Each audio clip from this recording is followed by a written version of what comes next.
முட்டைன்னு கோழி முட்டைன்னு கிண்டல் பண்ண கூடாது. முட்டைக்கு மேல முட்டைய வச்சா 8000 கோபாலு.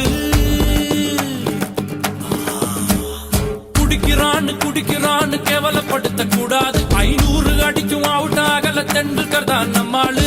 காஞ்சிபுரம் பட்டுடா பழனி மலை மொட்டடா பாண்டிச்சேரி மில்லிடா நம்ம மதுரையில மல்லிடா. கோயிலுக்கு நேர்ந்து விட்ட கால இந்த சாமிடா. கோபம் உண்டு வந்து புட்டா கூட்டத்தோட காலிடா. கும்பகோண வெத்தல அது கொஞ்சம் கூட பத்தல. நாட்டு சால சக்கரை என செக்கு போல சுத்தர. திருநெல்வேலி அல்வாடா திருச்சி மலை கோட்டடா